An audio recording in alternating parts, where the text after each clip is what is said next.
Good afternoon. In accordance with Sections 45 and 53 of the Planning Act 1990 as amended, this meeting of Committee of Adjustment of the City of Toronto is called to order.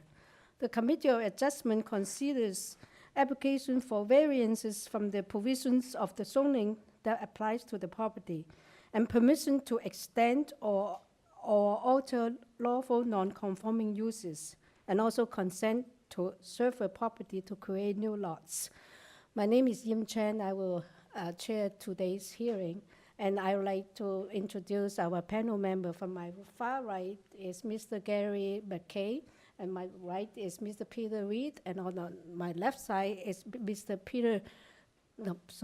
Dylan Reed. And our Deputy Secretary Treasurer today is Nicole Evenon.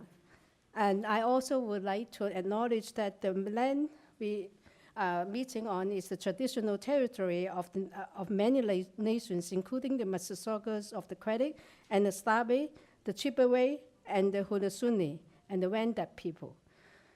And is now home to many diverse First Nations, Inuit, Métis peoples.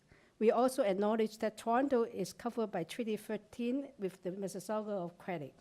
Committee Adjustment public hearing now are conducted in a hybrid, in-person, and a virtual format. Some applicants and participants will make their submission in person, and others will participate via WebEx.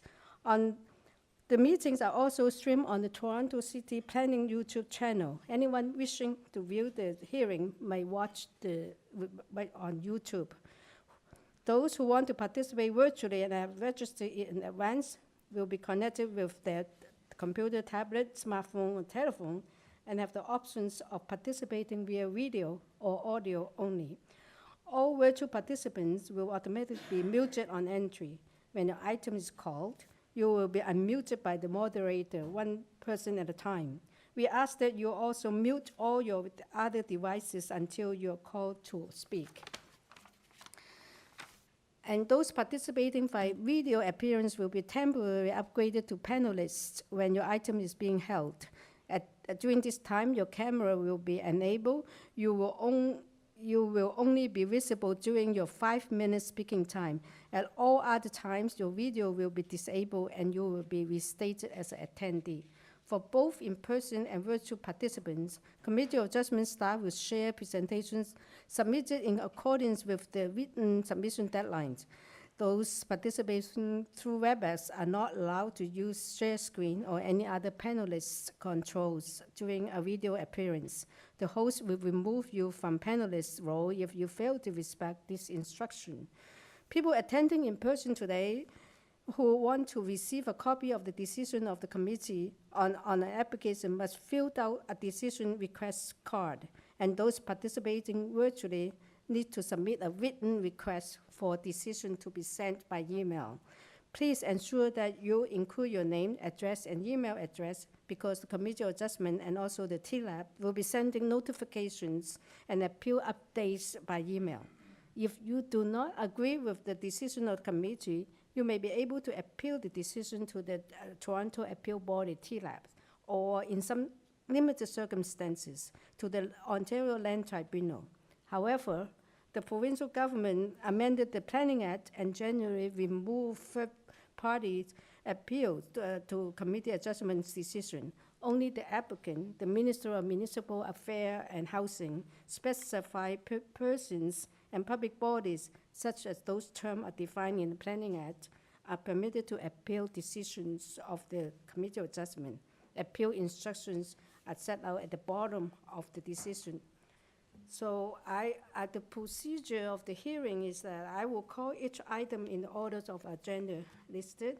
And when you are making your decision, when an application is not contested, the agent or applicant may proceed with the presentation if desired.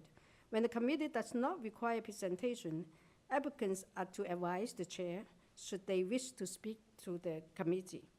The committee may ask questions and or take the matter into committee for a decision.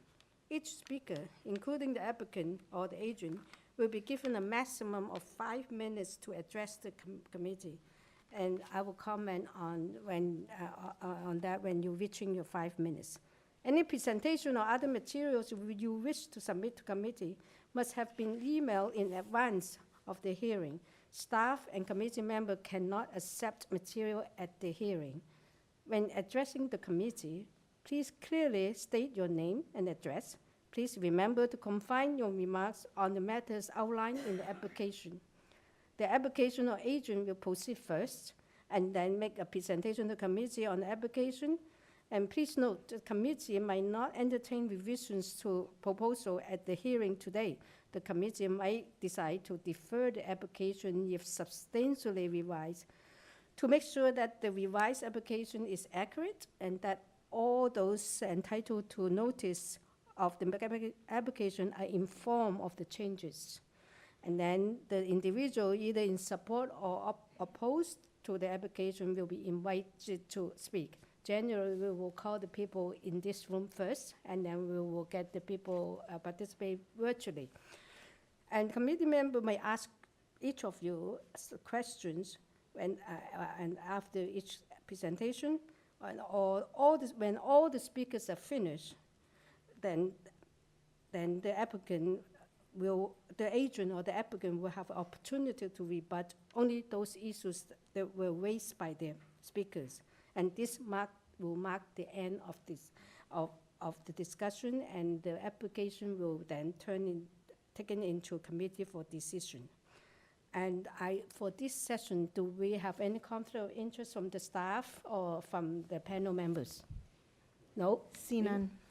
And do we have any deferral requests or closed files? Through you, Madam Chair, we have no applicant deferral requests for this afternoon and no files to be closed or withdrawn. So, Deputy Secretary, Treasurer, are we ready for the first item? Through you, Madam Chair, I'm just going to read for the public record Okay. a statement regarding notice. So recent regulatory changes under the Planning Act to modernize public notice requirements enable municipalities to provide alternate notice of public hearings for minor variance and consent applications. Many municipalities in the Greater Toronto Area and beyond have chosen to provide alternative forms of notice as an interim measure during the Canada post-labor disruption. The city has gone beyond what the regulations require. Some of the things the city has done include posting on the City of Toronto website, posting links to the agendas and application information on our web pages, posting on city planning's social media channels, posting public hearing signs on the subject site, and publishing the agenda list in the Toronto Star. So with that notice, we can start on to item 14 of our agenda. Yes, this item is number 14, and we are going to listen to hear 14A, B, C together. And the address is 154 Ava Road. And for the first part is to consent to survey the property in 2 undersized residential lots fronting West Overhill Road, and it's part 1 and part 2. For both parts, they are proposed to construct a new 3-story detached dwelling with an integral garage containing undersized parking space and a front porch with stairs and a side north ground floor. And for B, which is part 1, they're seeking 11 variances, and for part 2, they're seeking 10 variances. We also receive a draft plan of survey, and both for part 1 and part 2, we receive site plan, floor plans, elevations, and a cover letter from the agent, and also a planning rationale from the agent. And decision affecting the property and email corresponding from the agent, and an arborist report, and preliminary servicing plan submitted by agent, and 3 preservation plan. An email from construction engineering, and also email corresponding from the city planning. We also receive comments from different agencies, from community planning, and staff report we receive from engineering and construction services, and urban forestry. We received 3 advisory comment from urban forestry. And we've also received advisory comment from Metrolink, and there's supports from two addresses, 171 Dewborn Avenue and also 169 Dewborn Avenue. We received oppositions from 166 Dewborn and also from 165 Dewborn Avenue. Through you, Madam Chair, we have the agent online and we have registered speakers for this item, including 1 in person. Okay. Yeah. Good afternoon, Madam Chair and members of the Committee of Adjustment. My name is Raymond Jemba from SGL Planning and Design. Yes. Can you also give us your address for the record? Okay. Yes, 1547 Bloor Street West. Okay. Yeah, it seems that you do have some opposition. There's some speakers, right? So maybe you can give us a 5-minute maximum presentation, please. Certainly. You can go ahead now. Yeah. Can you please bring up the planning justification letter and turn to page 3? So the subject site is located at the northeast corner of Ava Road and West Overhill Road, just south of Eglinton West Station and the Allen. As shown on figure 2 on page 7, the existing lot fabric contains a mix of orientation where it is not uncommon for a corner house to face the flanked street. The immediate adjacent properties to the north and west are all oriented to West Overhill Road. And in this instance, their side yard actually function as a rear yard despite their frontages along Ava and Dewburn. So as mentioned, the proposal is to sever the property into 2 residential lots fronting onto West Overhill Road. First, I want to quickly just go over the letters of opposition. I've reviewed the letter from Jet Meltzer. They mentioned they prefer a multiplex. So we did meet with planning staff and they recommended a severance was a more appropriate form of gentle intensification, which was confirmed by planning staff submitting an email on the public record this morning stating they have no concerns. I've also reviewed the letter of opposition from David Sears and Tammy Ungerman, who expressed concerns about their sight lines. So if you look at figure 2, their dwelling is at 165, which is about 1, 2, 3 houses northeast and is located approximately 20 and will be located about 25 meters from the proposed 154B Ava Road, which provides sufficient space to minimize any privacy concerns. And there's a bunch of trees in between. As already noted, we also have 2 letters of support from 171 Dewborn, which is immediately northwest, and 169 Dewborn Avenue in support, which is immediately to the north and is related ownership. I quickly want to touch on the forestry. So we had submitted a concept servicing plan in response to comments from Engineer and Construction Services, and it was just meant to be a concept servicing to show how it could be serviced. And unfortunately, it does actually conflict with some of the trees. So I did call and I spoke to Curtis Ha yesterday at Forestry, and we agreed that trees can be easily avoided during the detailed design of this servicing plan. And the proposed conditions from Forestry are satisfactory to both of us. During the detailed design, which any servicing plan would be subject to, we will ensure those trees are protected.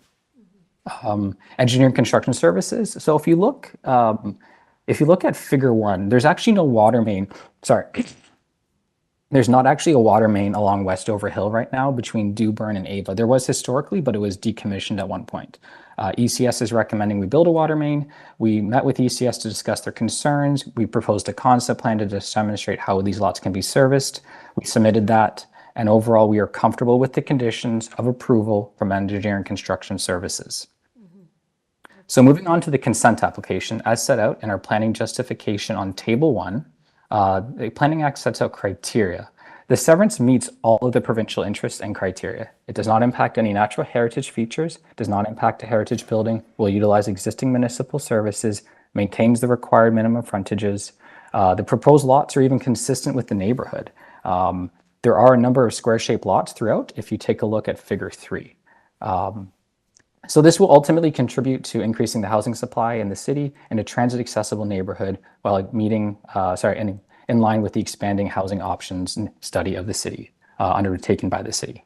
With respect to the minor variances, the increase in height is really to facilitate 3 full stories and a parapet.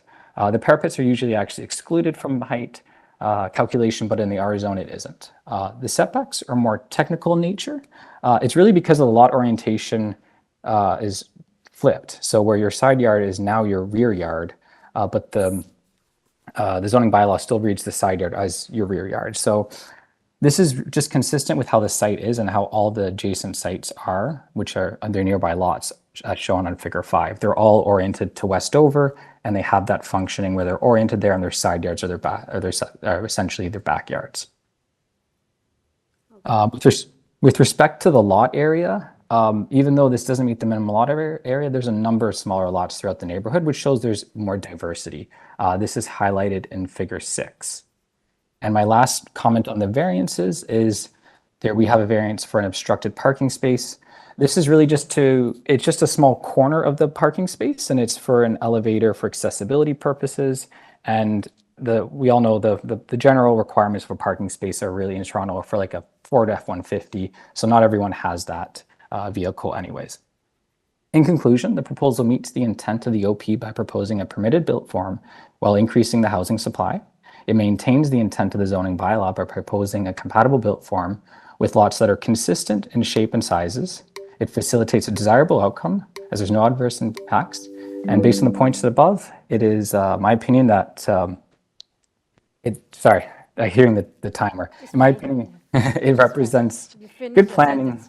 Yeah, it represents good planning and is reinforced by planning staff support. And it achieves a moderate form of intensification in a transit accessible area in line with EHON. Thank you. Thank you very much. Yeah. So we might have questions for you, but we will listen to the oppositions first and we'll get back to you. All right? Yes, through you, Madam Chair, we can start with the opposition here in person. Julie Gutkin can come up to the podium, please.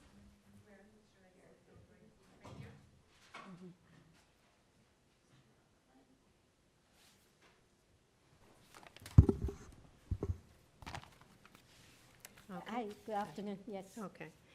Hi, my name is Julie Gutkin. I'm the owner of 152 Ava Road, which is the property immediately to the east of the subject property. First of all, I would like to note that I'm not happy with the severance of the lot into 2 lots containing 2 large houses. I believe it will greatly reduce the value of my house, not to mention the enjoyment of my property that I currently have. If it is not possible to stop the development of the 2 houses, I have a list of concerns with this proposed development. I believe that this proposed development is too large for the available space and will negatively affect my privacy, the sunlight at ground level on my property, and my garden. I object to the applications, and I request that the applications for the structures not be approved without substantial redesign and reduction to the extent of the variances listed below.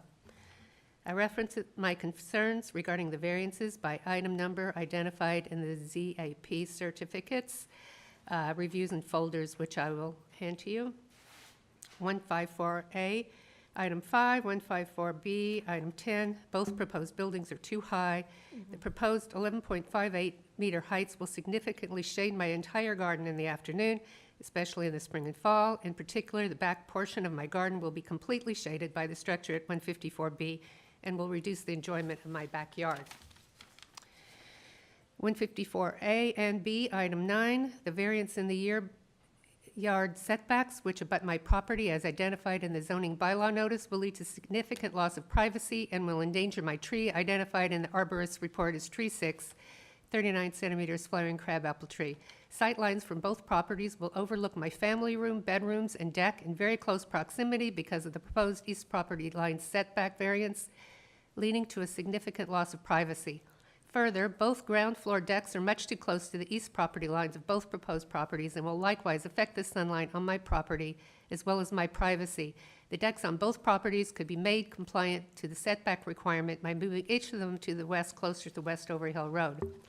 The arborist report notes that tree 6 has a minimum tree protection zone of 2.4 meters. However, even with mitigation efforts identified, the clearance from the tree to the east foundation wall of 154B is proposed to be 1.3 meters, and the clearance to the nearest edge of excavation is proposed to be 1.1 meters. I oppose the approval of the permit to injure this tree. 154A, item 14, this existing structure has its southern wall aligned with the other houses on Ava Road, leading to a uniform landscape. The proposed variance proposes to extend its southern wall about 0.8 meters to the south. This will shade the porch on my house in the late afternoon, especially in the winter, and will break the uniform streetscape. Additionally, construction of the house will severely jeopardize the survival of the largest tree on the Ava Road block, an 80-year-old spruce tree, because of the proximity of the reduced side yard setback. This proposed building location already encroaches the drip line of the tree, as shown on the drawing, which will probably kill the tree. 154A, item 15, 154B, item 11, the proposed driveway lengths of both houses are too short to accommodate larger vehicles without encroachment of the sidewalk on Westover Hill. The proposed driveways are simply too short for most three-row SUVs and pickup trucks, both of which are common in the neighborhood. This applies therefore not only to families parking their vehicles, but tradespersons servicing the houses. This will be dangerous for pedestrians.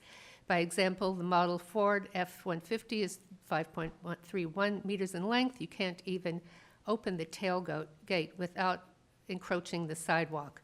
Children ride scooters and tricycles, and parents push strollers on these sidewalks, and I would not want this development to push onto the road. This block of Westover Hill Road only has one sidewalk on the east side, and it is a popular route for families who walk to Cedarvale Public School, located on the street across from 154 Ava Road. The current designs and proposed variances indicate that the buildings will be too big for the proposed lots. There is a reason why minimum lot sizes, minimum floor space indices, and maximum heights exist in zoning regulations. Minimum lot sizes and minimum floor space indices are variances identified in 154A, items 7 and 8, and 154B, items 7 and 4. I recommend that the owner and agent work together to mitigate these egregious variances to reduce the effects on my privacy, property value, enjoyment of my property, health of my tree, and on community safety. I hope the Committee of Adjustment will deny the application in its current form, which could be made compliant simply by reducing the size of the proposed buildings. Thank you. Thank you. Thank you. Any question to this speaker? No?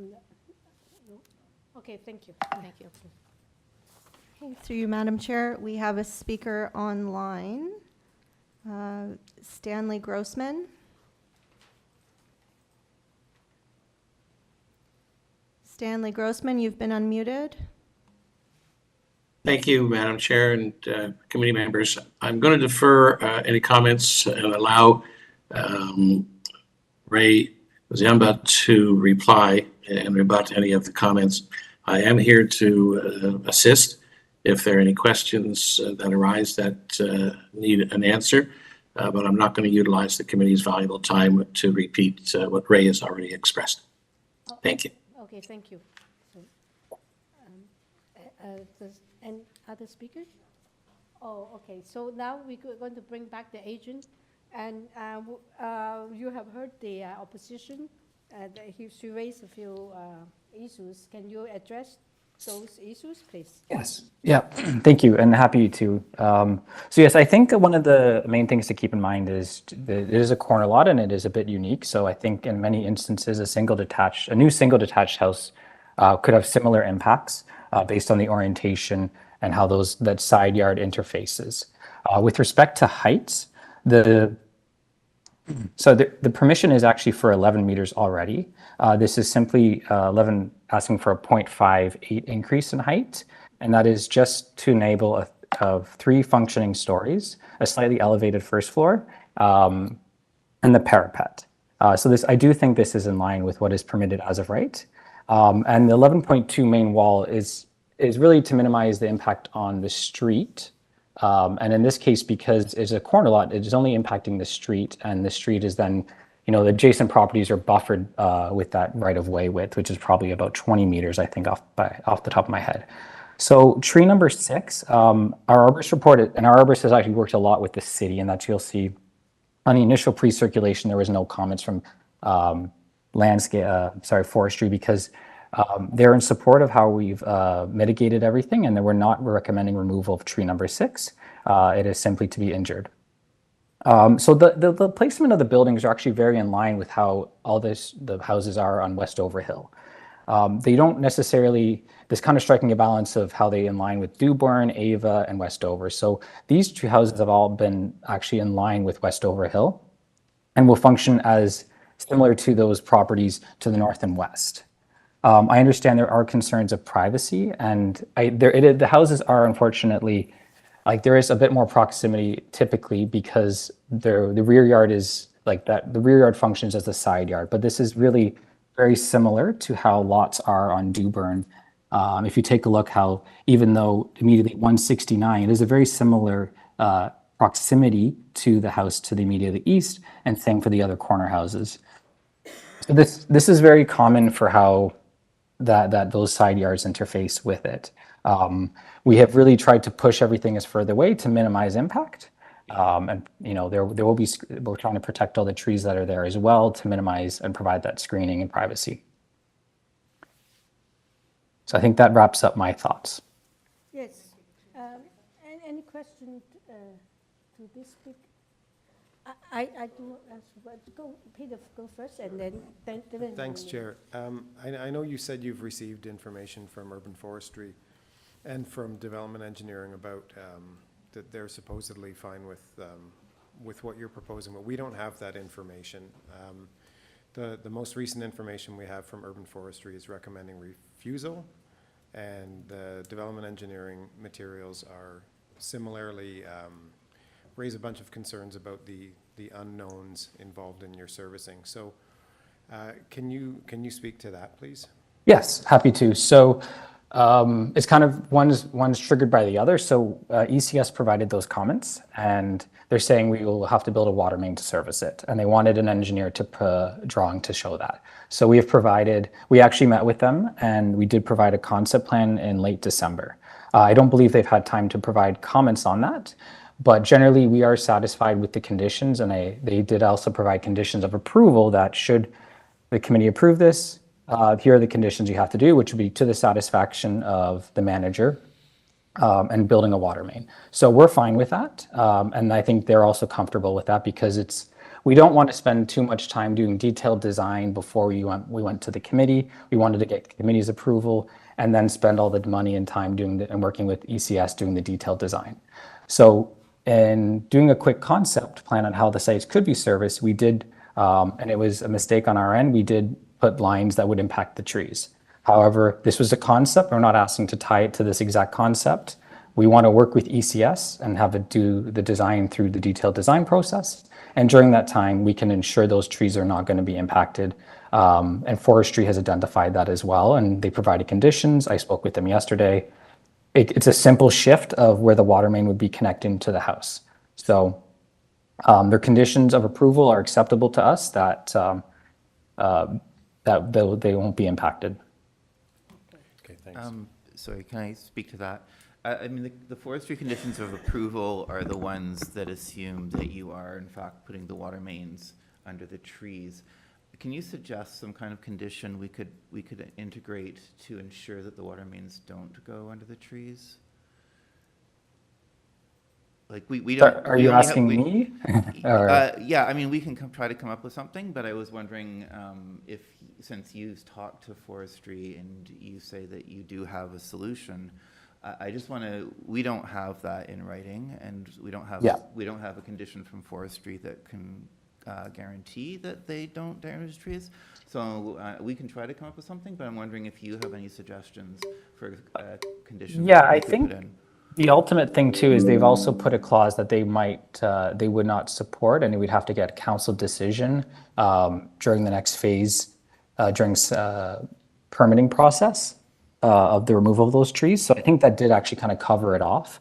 I might ask our lawyer what they're comfortable with, but I think that I could say that, that we would not be removing tree number 1 and 3 during the servicing. Sure. Okay. Thank you. That's a good. Yeah. That's good. I have one question, sir, regarding variance number 4. And I accepted that you said that these are like after the surface. Of course, these are smallest lots. And Yes. then the FSI is for the regular lot is 0.4 times, and you're proposing 0.133. And it seems that in figure is a big jump, but my question is not that. My question is that, do you have sort of examples of some smaller lots? You said that there are some smaller lots in the area. Yes. My question is, the FSI, does it fall into the range of your proposal? It's about 1.33. Do you get example of that for smaller lots? I don't have the ability to measure those. I do believe, let me just look at that figure No, just the again. range. I'm not trying to say, yeah. I think a lot of those were actually two-story houses, which would in nature be a double more than one times the lot area. So I think a lot of them actually are. I think the ones just south of Eglinton, those two, off of Lanark and Winoma, were two-story dwellings, and I think that would just inherently trigger, being a two-story would be more in line with the one times lot area. So I think a lot of these are more in line with that. Yes, yeah. And also in terms of, okay, maybe then I move in, I just like to get some kind of comparison, right? So if for a larger lots in that whole, maybe the whole area, the new proposal, the FSI will way above from 4 times, or it's closer to what you propose. That's what I'm trying to see the trend of the new proposals, new developments. Do you know the overall area of FSI?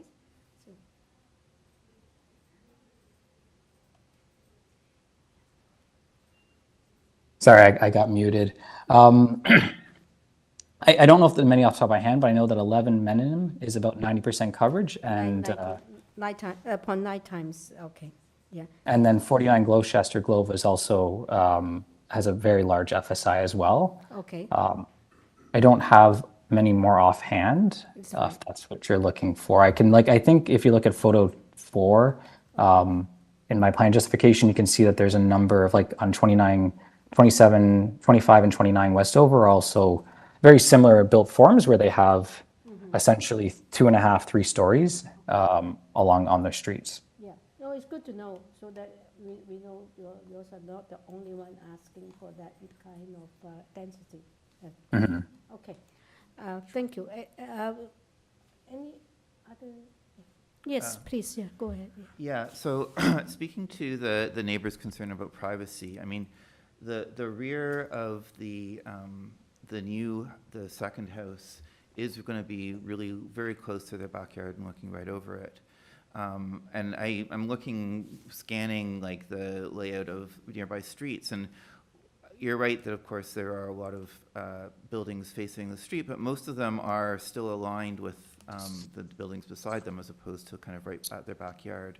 I'm just wondering if there's anything you can offer that would help mitigate those privacy, because there's very little setback, and you're going to have windows looking right over their backyard.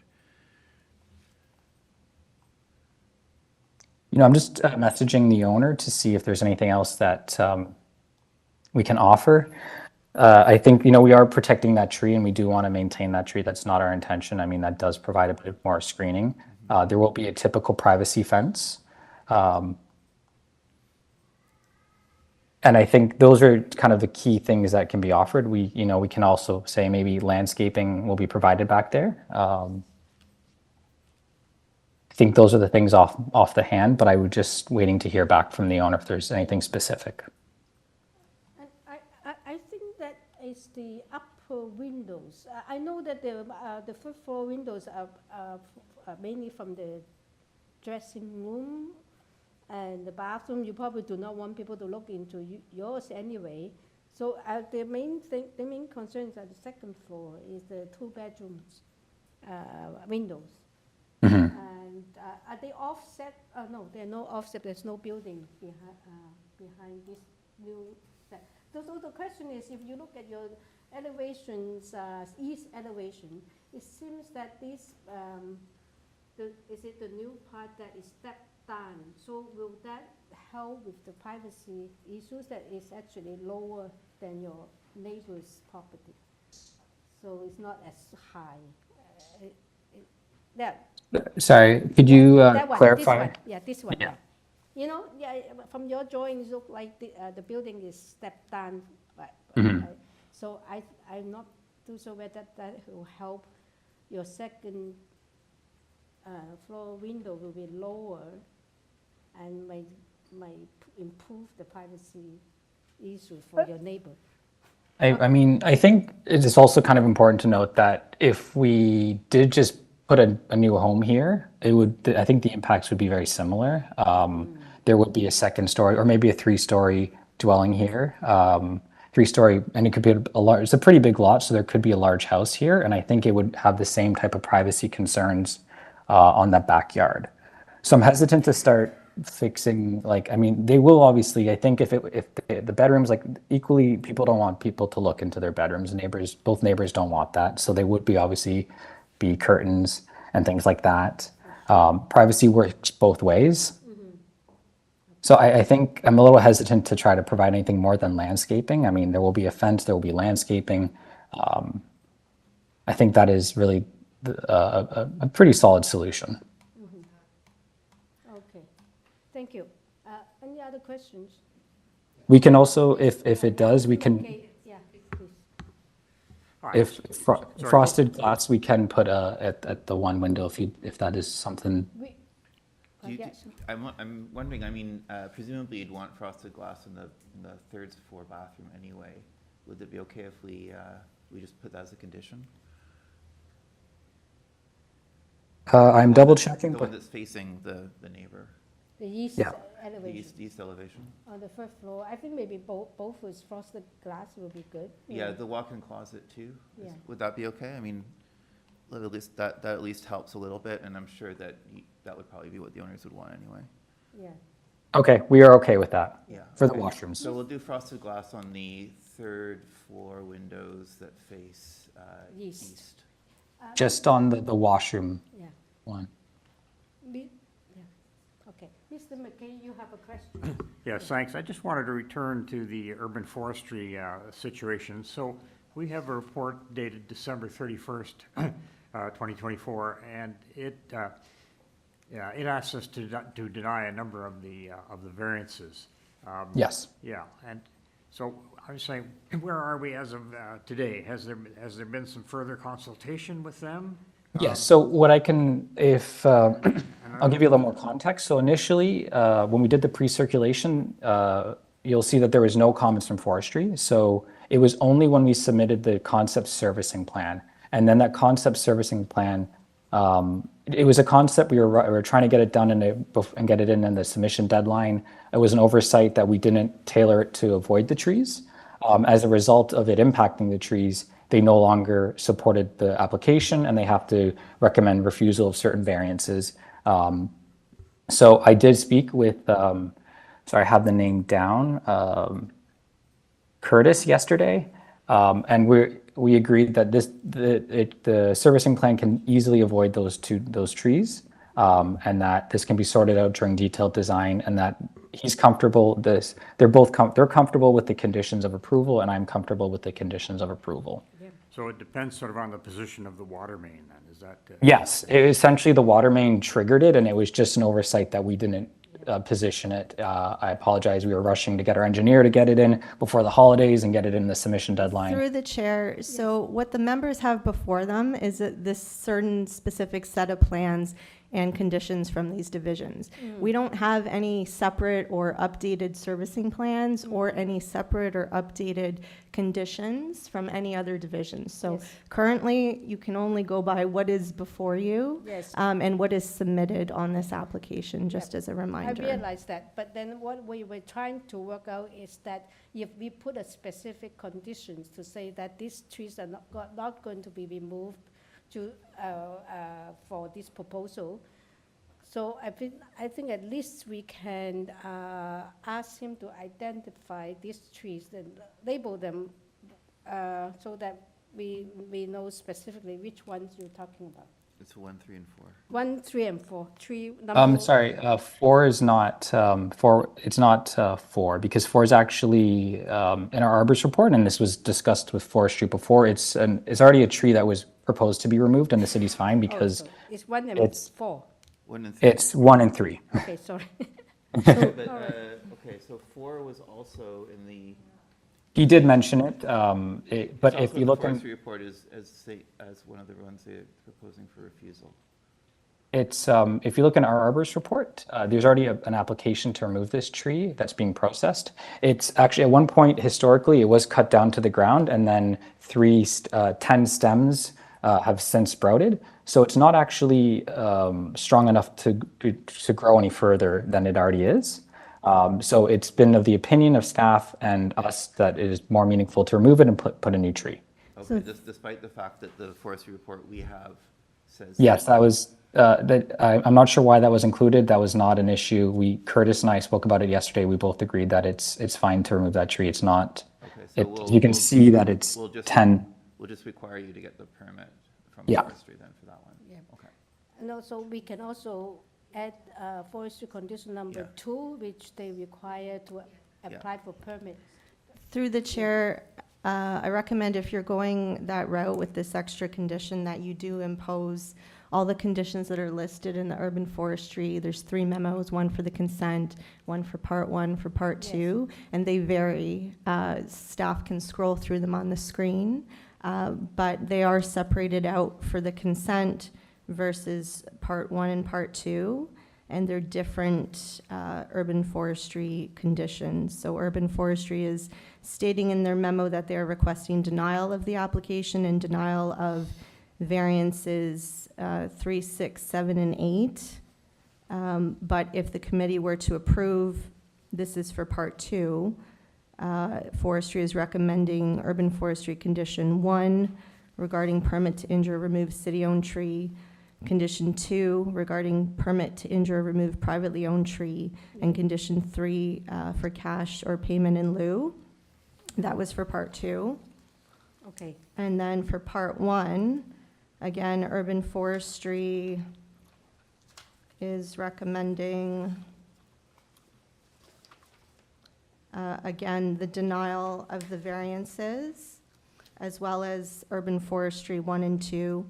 And then for the consent, again, urban forestry is also requesting denial of the consent application, and they're recommending, however, if the committee should approve, condition number 1 regarding permit to injure or remove a tree, city-owned tree, and number 2, sorry, memo staff, if you could just scroll back. Mm-hmm. So we have that on the screen. Condition 2 as well, yes, for private tree. Mm-hmm.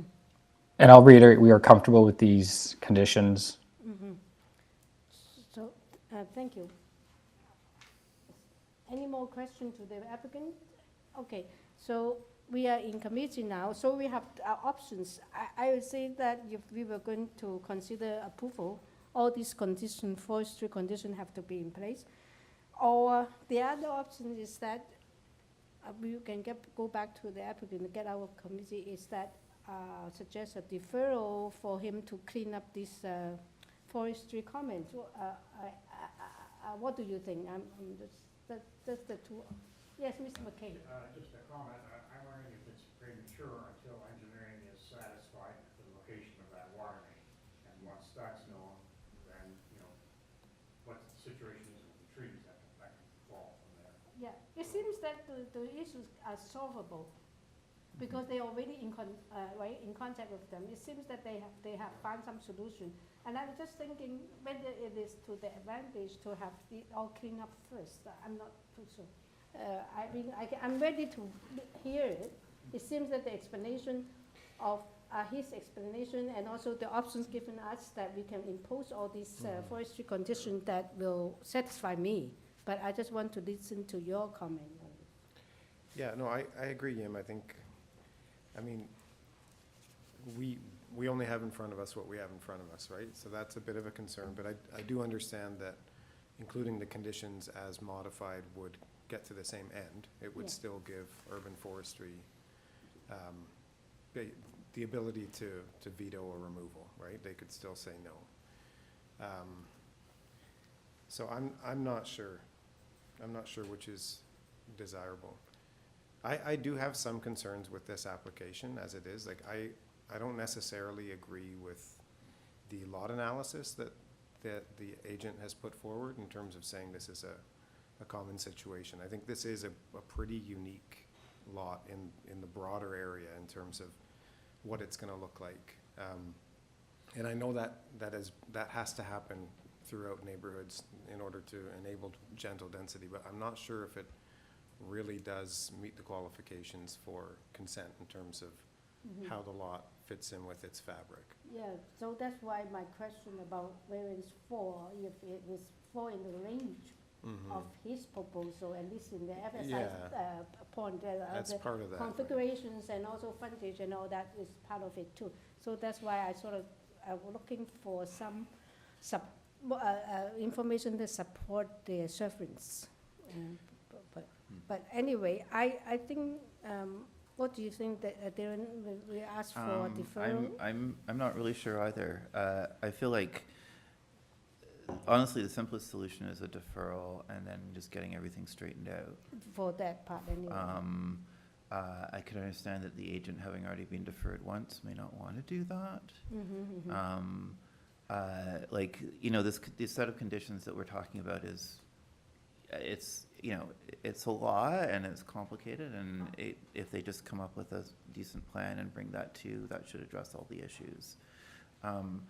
I have some concerns with the severance as well. I mean, we end up with a house that's, you know, really overlooking the neighbor's backyard.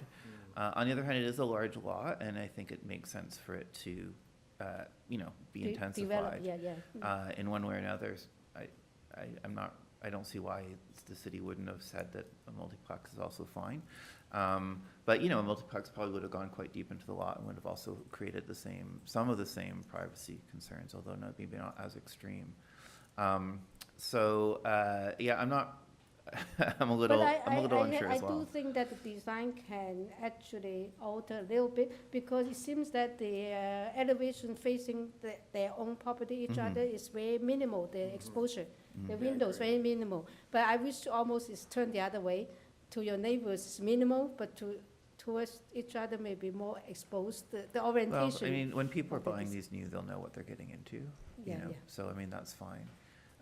It's really a question of people who are already there and having change Yeah. affecting them that they wouldn't have any reason to expect. So do you think that we should get out of committee and ask the applicant about the deferral request? What do you think about it, or? Gary, what do you think of this?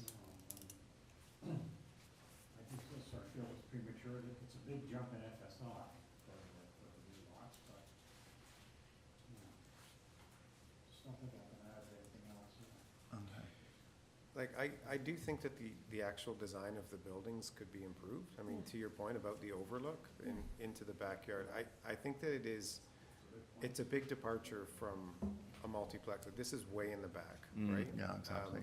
Like, the other houses that are being shown as examples are much closer to the front or the middle, where there's an established pattern. But it's a departure where, yeah, it's probably makes more sense to have more windows on the side, or shrink the footprint of the house a bit, or make it a multiplex that's, you know, pushes up towards the front and put a garden suite or something. I mean, I think it needs more tweaking. So I think I'd support a deferral. Yeah, I will support deferral too, because that is very, to me, it is very close to a good development because of the size of the lot. And also is funding, it's got a long street frontage. And it is in that sense, but it's only that the design may be improved in terms for the other neighbors. So I prefer deferral. So okay, can we get out of the committee just for one question to the applicant?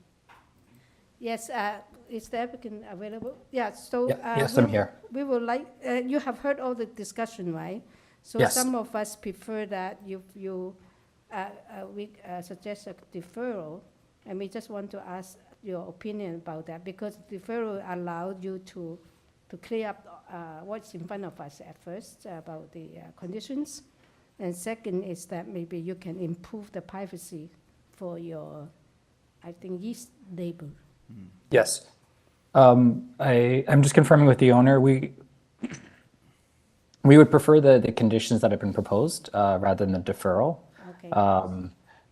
I think just to reiterate, if we had a multiplex on this site and we had actually approached planning staff weren't supportive of a multiplex, they preferred a severance.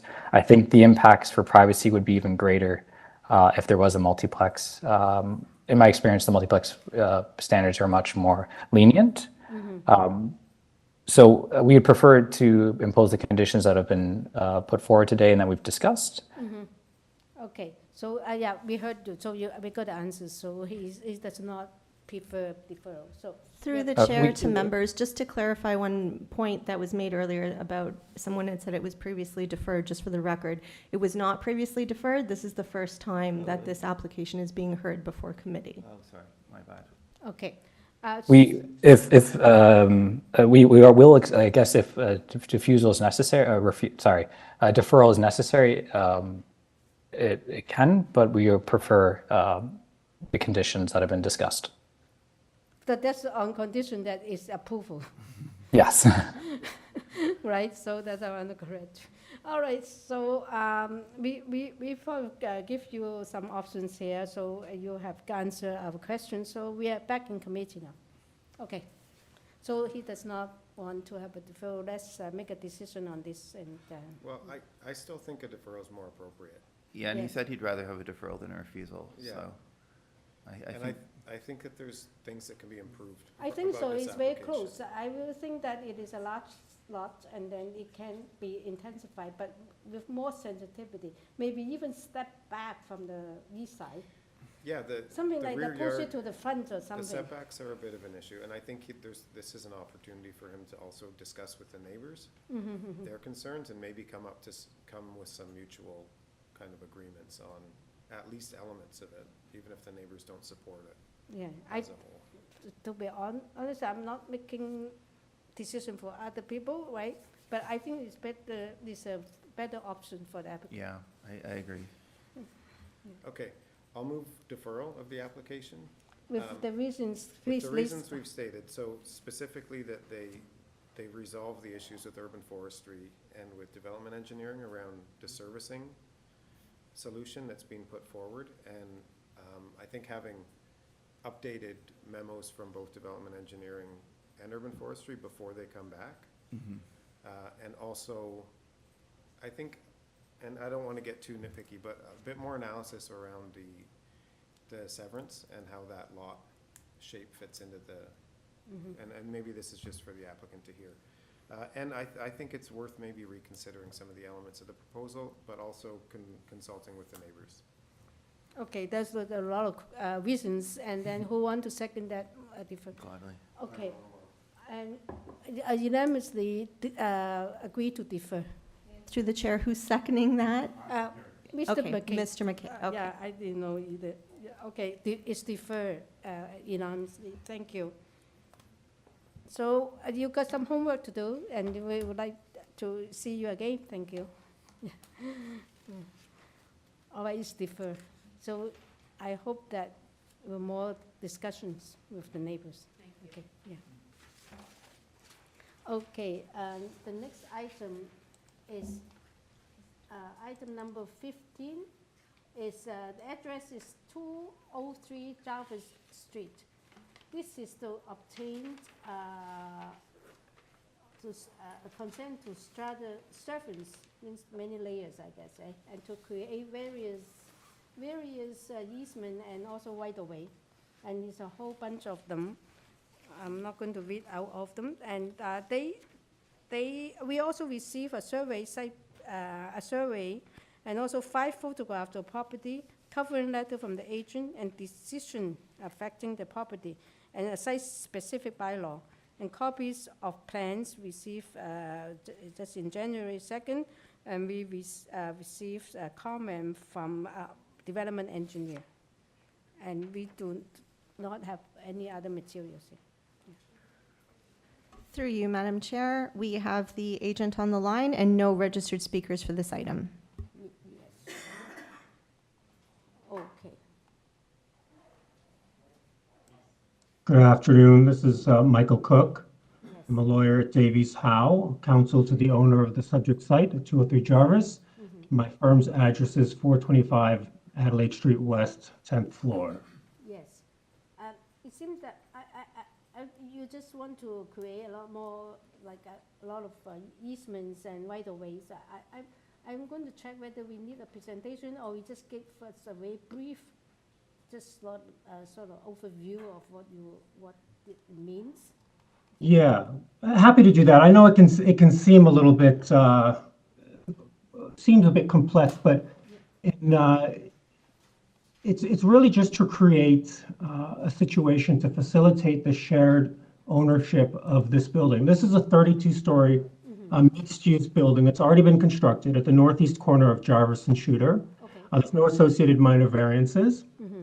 So the building is a hotel and residence. And the hotel comprises the first 15 floors and 240 hotel suites, with the residence comprising floors 16 and up and 179 residential units. The purpose of the application is to facilitate the separate ownership of the hotel components and the residential components, and to create various easements to facilitate the use of shared amenities and to allow the sort of seamless movement over the various parts under separate ownership. For example, the underground parking will be shared by the hotel and residence. Parts of the underground parking will be owned by the hotel, such as the ramps, driveway aisles, and the parking stalls used by the hotel. And certain parts will be owned by the residents, such as the parking stalls associated with the residents, and there's also bike storage down there. So to access those parking stalls, the residence is being granted an easement over the ramps and drive aisles. Another example would be mutual easements granted to allow access for maintenance and repair of hotel and/or residential equipment, pipes, service panels, and things like that. And so what's proposed is the conveyed lot, which comprises those parts to be owned by the residents, and the retained lot, which comprises those parts to be owned by the hotel. That's sort of, in a nutshell, what's being proposed. Yeah, that's good. Yeah, that's really good. I understand it much better, easier for us to, anyway. Yeah. So are there any conditions that you have to comply with? You just want to go through that too? Yes, there will. And development engineer, okay, yeah. Yeah, I was going to say they have their standard conditions. These are obviously acceptable to us. They're quite standard with consents and these sort of strata consent as well. And there are no issues with these conditions. Okay, thank you, yeah. All right, so any questions? Okay, we have no more questions. We are now in committee. We can make a decision. And I think, yeah, that's a good explanation, quick. I'm happy to move Yes, a please. motion. This is, I think, very straightforward, mostly technical. So I move that we approve the conveyance. Is that what it is? Yeah, we approve the conveyance with the development engineering conditions. Yeah, and development condition, Engineering okay, yeah, conditions, sorry. One sec, yeah, Peter, we second, all in favor of approval, unanimously approved. Thank you very much, yeah, it's approved. Okay, item number 16, Through you, Madam Chair, we have a few speakers for the next item, just checking in with everyone if everyone wants to proceed or take a quick 5-minute break at this point or continue. I'm fine, I Okay. can go, yeah. We are going to list, to hear A, B, C together, right? Is it? No, yeah, it's 710 Lansdowne Avenue. This is to serve the property into 2 undersized residential lots, and part 2 and part 1.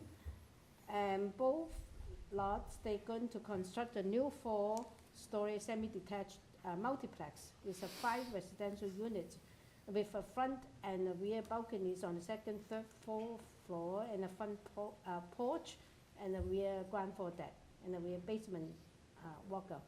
And part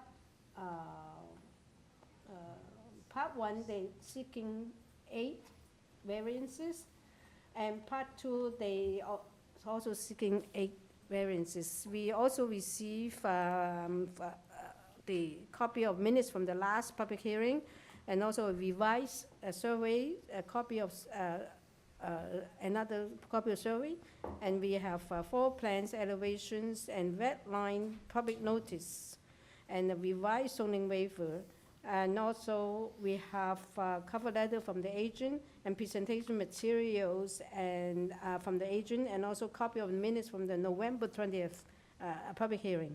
We also received comments from urban forestry and development planning and also transportation. We have received a staff report from urban forestry and advisory report from Metrolinx. And we received oppositions, there are 3 oppositions from 712. Actually, they're both in the same address, 2 from 712 Lansdowne and 1 from 39 Ward Street, and also 74 petitions in opposition signed by Lansdowne owners of Lansdowne Avenue.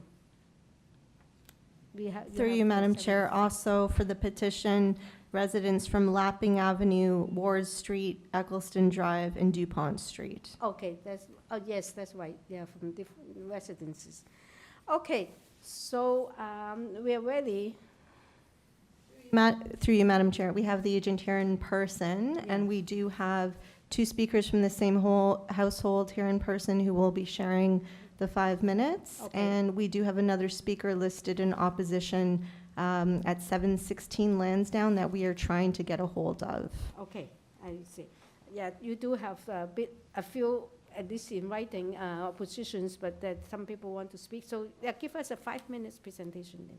Certainly, I'm Craig Race, the architect on the project, speaking on behalf of the owner. If you could please pull up our supporting material, I'd appreciate We get it. it ready before we start the call. Okay, get the material you. up first. I'm going to need every second of my 5 minutes, I think.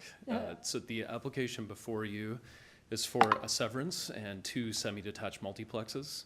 The site is located on Lansdowne Avenue, just north of Bloor Street, within walking distance of a subway, a GO station, the Up Express, and multiple 24-hour bus lines. It's worth noting that Lansdowne Avenue is designated as a major street and will soon be upzoned to 6 stories as per last year's council direction. Go to page 3, please. So the building we're proposing is an effort to balance a number of overlapping policies, but I'll note for the committee that if this proposal did not have a severance, the built form you're seeing would be fully as of right. And that would not require any minor variances. In fact, we already have a zoning certificate for this built form from a previous iteration of the project before a severance was considered. The question we are asking ourselves today is whether a severance is permissible or not. And regardless of today's outcome, the exact built form you see could proceed. Not to mention a much taller built form will be permitted likely this summer. However, the inclusion of a severance does make this unique, and the reason it's being pursued is because it provides opportunities to comply with financing programs that incentivize missing middle development and allows more effective creation of rental housing. Next page, please. So the proposed site plan maintains the established development pattern of separation between neighbors, front and rear yards, and respect for existing trees and open space. Lansdowne is unique in that it is serviced by transit and has a prevalence of multi-unit and even mixed-use buildings. Similar to what we're proposing. Next page, please. But with respect to the severance, we did go into a greater depth study to verify if the lots we're creating are suitable for the context. So we looked at adjacent lot areas on the surrounding 2 blocks, and we found that 34% of the blocks in this area, of the lots in this area, will actually be smaller than the 2 properties we're creating. Next page, please. With respect to lot frontage, 61% of the lots in the study area are under the bylaw requirement, and there are 26 lots that will be narrower than the frontage we're proposing. Okay. And finally, on the next page is an FSI study. There are 11 properties that will have higher FSI existing than we're proposing. It's worth noting if these were as of right multiplexes, FSI would not be a variance we'd be seeking. But regardless, we don't think we're setting a new precedent, and most notably, 98% of properties in the area do not comply with the bylaw requirement for FSI. So suffice this to say, this is a dense neighborhood, and the bylaws are not exactly explicitly applying to this area. Next page, please. There are a handful of additional variances. Those generally result from the fact that when you adjoin two multiplexes, city staff considers them apartment buildings, which fall into a different section of the zoning bylaw. If we were to put a 1 centimeter gap between these buildings, none of these variances on this page would exist. But for construction efficiency, we felt they were worthwhile to pursue. The only exception being side yard setback along the created lot line. Next page, please. There are also 23 signed letters of support in addition to the opposition, so there's a lot of voices in both sides to this project, but I will let them speak for themselves. We did collaborate with city staff and with the councillor's office, all of whom have written support or have not chosen to comment. And on the final page, I do want to conclude just by reflecting on why this project is designed the way it is. We're in a unique time in Toronto's history where it can actually be more advantageous to have two modestly sized lots rather than one large property. The multiplex policies council put into effect 2 years ago have unlocked housing permissions that are more advantageous to both the owner and the neighbors when compared to the major street policy that will be coming into effect shortly. While this is 2 stories shorter than we'll likely be able to build later in the year, it is substantially more efficient to have a building that has no common space, has larger units, requires only residential grade utility connections, qualifies for missing middle financing opportunities, and has units that have individual front doors to create more of a ground-related entry for all the units in the building. So we think this type of rental housing is what Toronto and council and the official plan are looking for, and thank you for your consideration today. Okay, thank you. We might have questions for you, but we listen to the opposition first. Yeah? Certainly. Okay. Through you, Madam Chair, we can have the opposition here in person come up to the podium. Yes. Yeah, right off the bat, we'd like to ask for a deferral because we've had absolutely no connection with the So, builders. sorry, tell us your name and then your address, and then just for the record, Yeah, so to and start, just and for then we Lancaster. won't start the clock until you're ready. Yeah, Okay. Antonia Lancaster at 712 Lansdowne.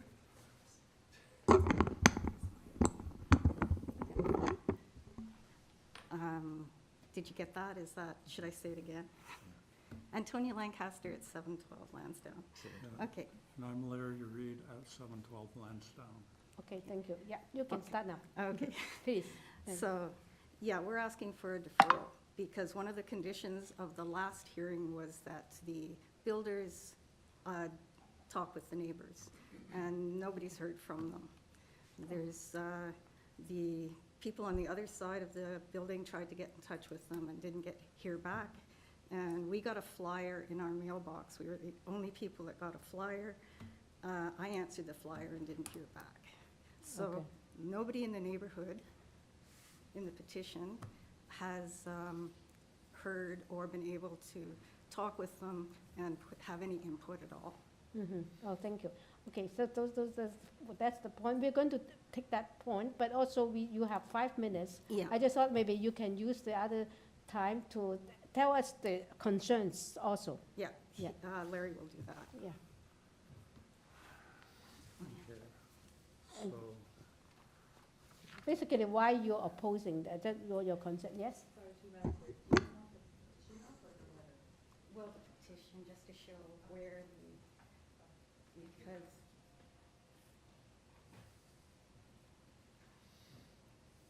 the builder's support has addresses and no letters, and then letters and no addresses, so. And then the addresses on Lansdowne, all of them but 2 are from businesses. Oh, okay, so you're talking about the list of petition, okay, Yeah. the signature. And the petition behind you is what? Yeah, it's all the red dots, right? Yeah, okay, thank you. Okay, tell us your concern then, why you are opposing. okay, well, I'm going to be referring to my letter that was uploaded on January 2nd. Okay, And I would hope that the committee has had time to Yes, we look have it through on it, the screen, yeah. because there's obviously not much time. But in terms of how the proposal is going to fit into the neighborhood, it's just going to be a massive outlier compared to the houses on our block of Lansdowne.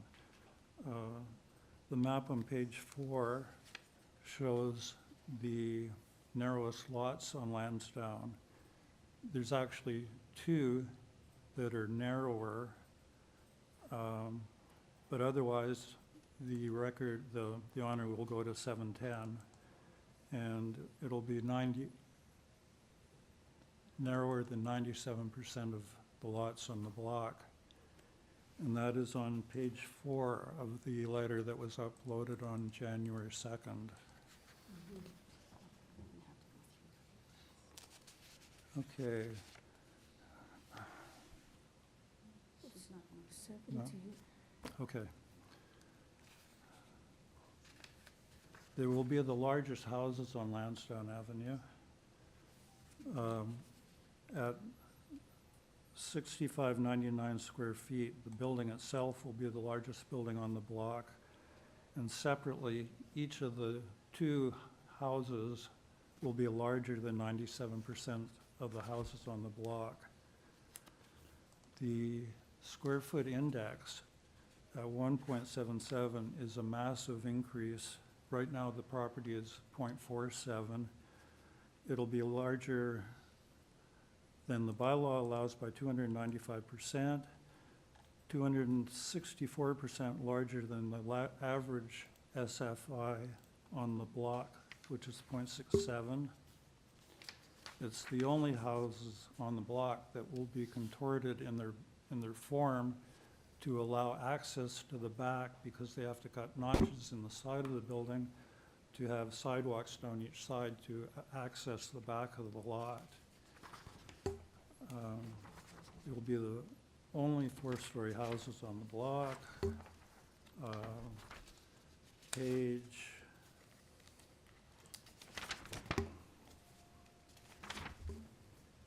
13 shows the form of the structure that is being proposed, which will be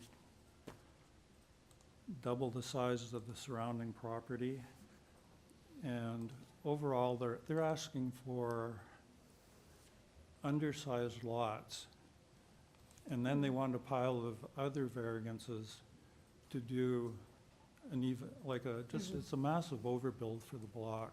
And it really, it just doesn't fit. Okay.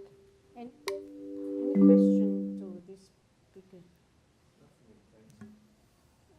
Any questions? No. Okay, thank you. Yeah, thank you. Through you, Madam Chair, we do have one last speaker registered to speak at 716 Lansdowne Avenue. We're going to try one more time. Staff has tried multiple times to email and phone. So Jae Jung Kim, if you're there, you're unmuted. Did he submit any written opposition to any letters we can look at?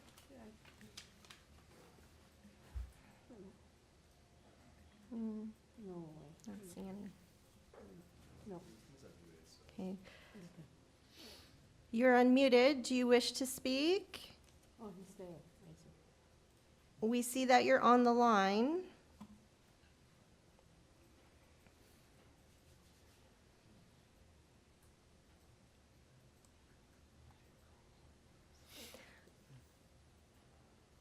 Okay, through you, Madam Chair, it appears that the occupant at 716 Lansdowne Avenue is not able to connect. We've tried multiple times. Perhaps they're having tech issues on their end, but they did register in opposition. Okay, that's fine. So we can ask the applicant whether he knows more of the concern. But yes, okay, we're back to you. First of all, can you address the 2 issues? One is the why there was no consultation. secondly, is about, so for my here is the size of the development. Certainly. So we actually submitted correspondence to the committee, which is on file. 712 Lansdowne was reached out to on both November 28th and December 3rd.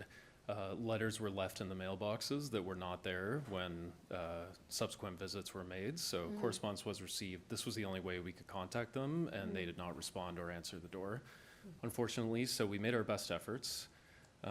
With respect to comments about frontage and FSI, I believe, we've statistically shown that we're not creating precedent in the area. And in fact, there are lots that are both narrower and smaller than we're proposing, and with larger FSIs.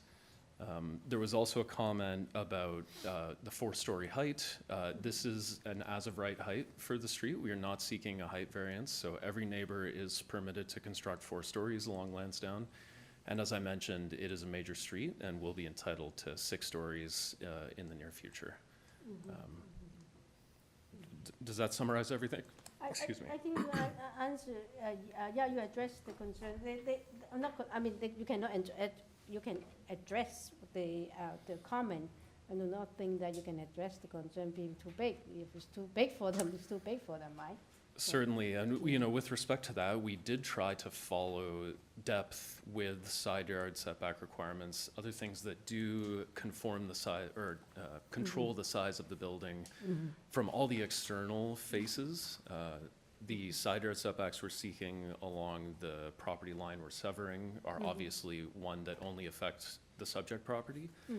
And as I mentioned, result in a similar build form to an as-of-right multiplex if a severance was not proposed.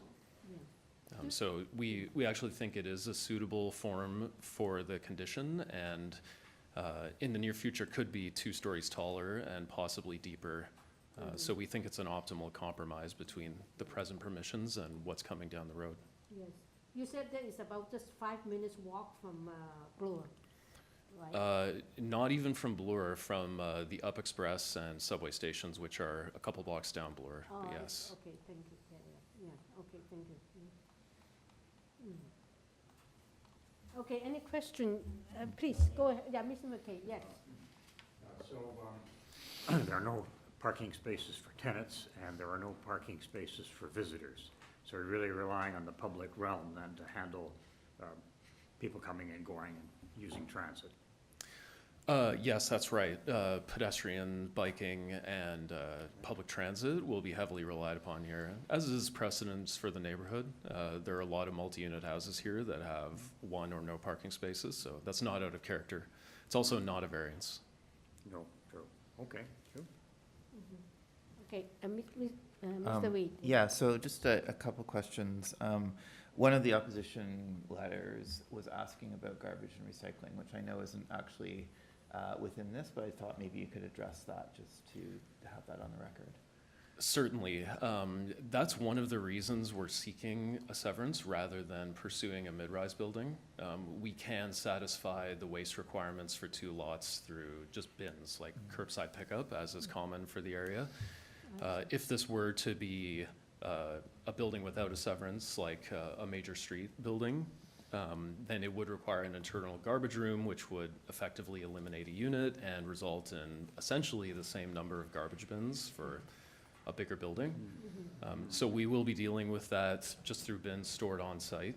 Do you have like a plan for storing those bins so they're not explicitly in these, but typically we will have a bin enclosure in the rear yard, and it's the landlord's responsibility to wheel them to the curb once a week. Got it. It seems that they leave enough width at the ground floor to wheel the bin out. It seems that Correct. And then, so you mentioned cycling, which is obviously good. There's no provision for cycling storage, though, I take it. That's correct. Because this building has no common space, bike storage in the rear yard and in the units themselves was what planning and transportation asked of us, and is all we're relying on. And will people be able to store them in the rear yard? Certainly, yes. Would you be able to like put like some kind of something that people can walk to at the rear yard or something like that? Yes, both side yards are accessible because we have some unit entrances at the rear of the building. Right. So there will be paved side yards that it will be possible to wheel bikes down and store them securely on the site. Okay, great, thank you. And also I wanted to thank you for explaining why this is the severance, because I was wondering about that, and I think you've addressed that, so thanks a lot. The last question is, there are engineering and transportation conditions. Are you okay with us including those? Yes, sir. Okay, thank you very much. Okay, more questions? Yeah, we don't have any. Yeah. Okay, we don't have any more questions now. I just want to give a quick thanks Yeah, to please. staff. This was deferred and it got rescheduled very promptly, even through a Canada Post strike. So thank you very much No, for just your say help that, with that. yeah, we are going to be in committee now. We are going to come up with a decision. Yes? Through you, Madam Chair, I just want to point out that Urban Forestry did submit a later follow-up report dated January 2nd, where they're, if staff can just pull that up on the screen, where they are requesting urban forestry condition number 3 for Yeah. part 2 only. Yes. Okay. So I just want to state Oh, that yeah, for the we might have record, missed- and missed that, yeah. is the just so the applicant is aware as well. I'm sorry, can you refresh my memory on number 3? So number 3, staff will put it on the screen if you can zoom in. So it refers to the A cash street and tree, moon. yes, that's fine. We were expecting that. Mhm, yes. I think one of the standard Yeah. conditions, yeah. Okay. Any more question, any more? No. Okay, now we are in committee. What do you, I think the area sort of offer opportunities for this development because, yes, it's small apartment and small lots, but there's always a need for different types of housing. Yeah, I can, I'm happy to start. Yeah, no, I think this is a major street. I totally understand the neighbors, and I thank the neighbors for the extremely detailed submission. That was very helpful. I totally understand their concern, but this is in fact what the city is envisioning for streets like this. And I know that there was a smaller proposal that was declined by the committee in 2018, but since 2018, the city has very much changed its policies, and the intent and purpose of the zoning bylaws have changed a lot. And also the multiplex. Yeah, gotten through the in- multiplex and other Yeah. things. Yeah. So I think that this is now much more in line with what the city is looking for. I was wondering why they're asking for a severance, and I think that was adequately Oh, explained. yeah, it seems like give them a few advantages. Yeah, yeah, and in fact, in a sense, it's a much more efficient use of the space. And I think that this is what we are going to be seeing and what the city is looking for on major streets. They're near transit. And it would be different if it was on a purely residential street, but it's not. It is a major street. So I think that, and the variances, other than the force place index, are fairly minor. Some of them are just technical because it's a semi-detached. And also, I think it's actually beneficial to have a semi-detached as opposed to 2 detached spaces, which would have been really impractical. Yeah. You know, it's actually an Setback. efficient use of space. Yeah. So I think that this is supportable with the various different conditions that staff are looking for. Okay, so Peter, yes? Thanks. Yeah, I agree with everything you've just said, Dylan. I think it makes sense, but I'd also just say a couple other things. I think that Lansdowne is a very eclectic street in terms of its building types and locations. Like there are several that have extremely large floor plates, and there's high rises a block and a half up, and there's a new very large mid-rise coming in a block and a half south. I do think that this does reflect the changed policy context of the city. But from the actual building massing itself, I think there's been attention made to kind of reflect the existing footprints of the kind of established pattern on the city. It's not going much farther behind either of its neighbors, even though it's taller. I think that's kind of lessening the impact. So yeah, I'll also be supporting it. Exactly. But you do not expect they will build sort of a lower buildings on the main street now. I mean, you may be maintainer, right, a lower building, but you will not build a lower, I think, on the main street. But anyway, so it seems that we do have some a motion on the floor. Sure. Yes, Mr. Dylan Reed, yes. Yes, sure, I'm happy to make a motion to approve these variances with the engineering conditions. There's a Metrolinx, the standard Metrolinx condition, the transportation condition, and forestry condition number 3 for part 2. Yes, and Mr. Reed, second, and all in favor, that you looking for other more conditions? It's the advisory. It's the usual one, but Yeah, it's a condition. it's not a condition, it's advisory. No, it is the condition. It's the longer one. Yeah, the warning It clause. says advisory report, yeah. I'm So- pretty sure it was the warning clause. Oh, Oh, am I getting it wrong? mhm, Metrolinx advisory report. yeah. Yeah, no, it's, Through the chair, yeah, it was from the deferred package, but yes, you but can it should be included. include it.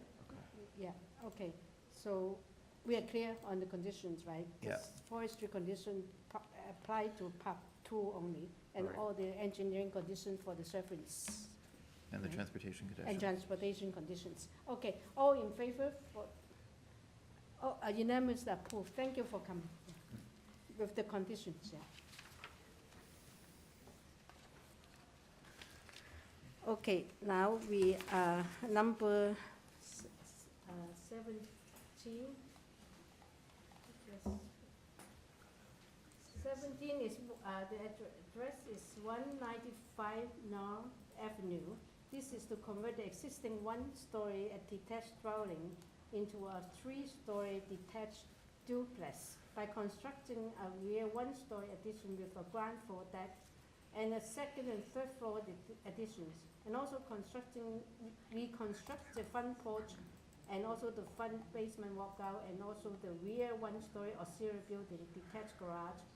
And there will be a total of 2 residential units on this lot. They are seeking 6 variances.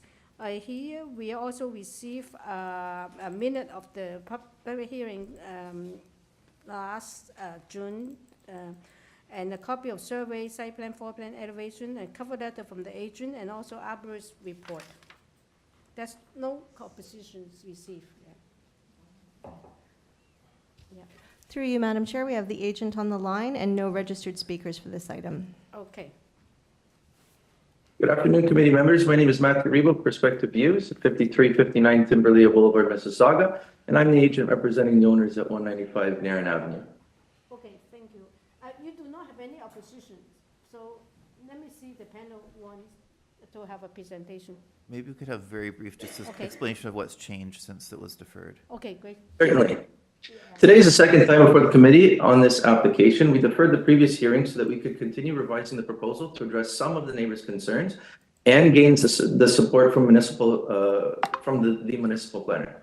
Since our original submission, we have reduced the required variances by reducing the overall height and third floor area. Okay. We are confident, as well as planning staff, that the requested variances meet the intent of the official plan. The intent of the bylaws is very suitable for the neighborhood and is very minor in nature, therefore meeting all 4 tests of the Planning Act.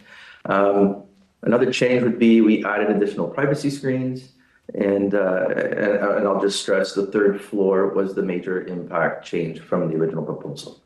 And if you have any questions, I'd be happy to answer them. That's the only 2 changes, right? So, okay, do we have any questions? I don't. Yeah.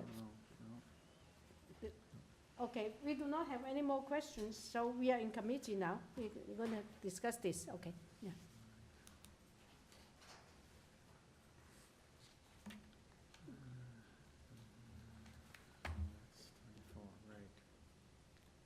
So, who wants to start? Dylan? I can start. I appreciate the agents outlining what has changed, and I do think, looking at this now, like the setback of the 3rd floor, I think is very good, and then the privacy screening in the rear on the second floor balcony, that's well done. And I think that the remaining variances, as they are quite small, and I think like results in something that is really the pattern of development in this area.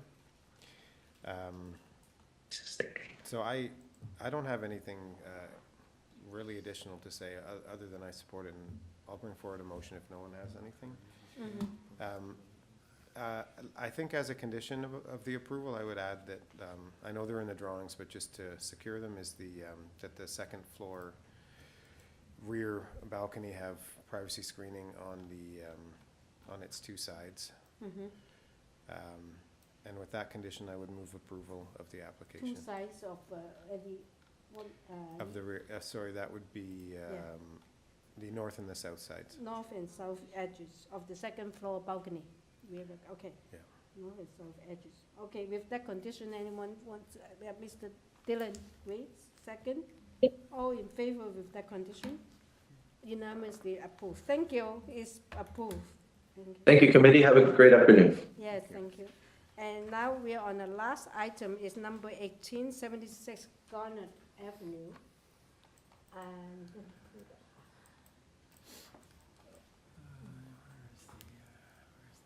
okay.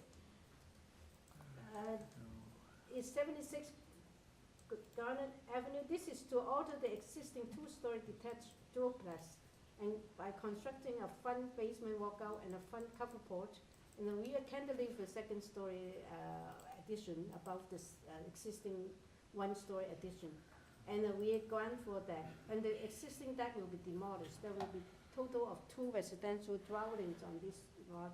They're seeking for 6 variances.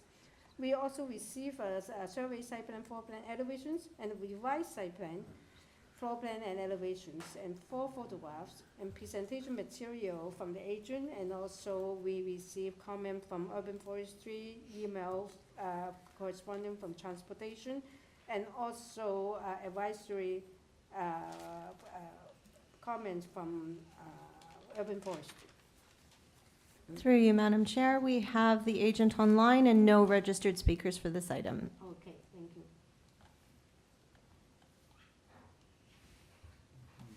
Hello? Hello, yes. Oh, hello. Hi, this is Nick Allen from Replacement Design, speaking on behalf of the owners. My address is 160 The Westway, Etobicoke, Ontario. Yes, this application is not contested, so I'm going to see whether we require presentation or we just have questions for you. Okay. Anyone wants a presentation? No. Just questions. Yeah, we do have questions. We do not need a presentation. We have studied all the material that you submitted, so, yeah. Okay. Please, questions. Yeah, just one question about variance number 2, which is the rear yard soft landscaping, and I understand that that's your existing situation, or you're actually improving the existing situation, but it's still very low. Can you give a justification for that and why that's an acceptable variance? Yeah, certainly. I think in the presentation there is a photograph of the rear yard. As you mentioned, that is an existing condition. The backyard is fairly small. The homeowners use that space extensively to, you can see that there's tables and umbrellas out there for sitting. They have taken measures to mitigate stormwater in the backyard, including the installation of a French drain. The paving is also semi-permeable, so there is some allowance for stormwater to be managed in that way as well. If they were to add soft landscaping, they'd have to significantly alter the backyard, and that would, obviously result in some pretty major expenses. Okay, that's helpful. Thanks. Yes, but maybe you clarify this. Maybe I read it wrong. But on your proposal, you still propose something like 12%, right? Or 12.6%. But on your site plan, doesn't seem to have any soft landscaping. So there was an alteration made to the site plan. I believe the one that is up on the screen was the original proposal. There is a new set of plans. I see. I was looking at the, that's what one of my questions is that the revised site plan, you'll do add some landscaping, right? Yeah. So there has been an inclusion of some soft landscaping on the west property line and the addition of some planters added on the east property line. Also, I'd like to note that we have spoken with community planning, made some changes reflected on the updated site plan, and they are supportive of this application. Yeah. So you say that the existing patio stones are already permeable? They're semi-permeable in nature due to the eighth-inch, quarter-inch gap between each stone. Okay, thank you. Yeah. Other question, Mr. McKay, you have a question. Well, mine was about soft landscaping. That's been answered, which is fine. But I'll just ask I see the urban forestry is suggesting or that we impose condition number 2. You familiar with that, and is that acceptable? Yeah, could you just refresh my memory on condition number 2, please? Private trees, I think, yeah. Private trees that may have to be injured or taken down. Yeah, we're fine with that condition. Thank you. Okay. Any more questions? So, okay, we do not have any more questions. Now we are in committee.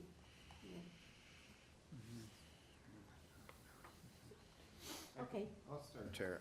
I think that the revisions have been helpful. I think the actual built form that's being proposed it's mostly within the existing footprint, Yes. right? And then just going up, Extended. extending up to the rear. And so I think that the impacts of that are very minimal. There's no, like the overlook is contained. And there have been some efforts to address the rear self-yard landscaping shortfall. I think the French drain and the permeable pavers are a reasonable explanation as to that. So I'd support this application. Yeah. Just one thing that may be tied to the revised site plan, so that that's the specific, because so some. Yeah, I just wanted to add that the front yard landscaping is really minimal, but that is specifically because of the city Property, yeah. requirement not to encroach. So that's, I think that's entirely reasonable. And they want a front porch, which, their neighbors have, which is also entirely reasonable. So Yeah. I think that these are entirely minor, reasonable, and fit with the neighborhood. So Peter, was that? Sure, I'll move approval motion? of the application subject to urban forestry condition 2, and also tying it to site plan per your suggestion. Okay. Dylan, a second. All in favor with the conditions? All in favor? And through the chair, that's the revised site plan. The revised site plan, yes. There are 2 site plans on that's true. Okay, that's clear. And then now it's 3:37. The meeting is adjourned. Thank you, everybody. Thank you for coming. Turn off your videos and mics. Thank you. And Nicole, best wishes as you head out to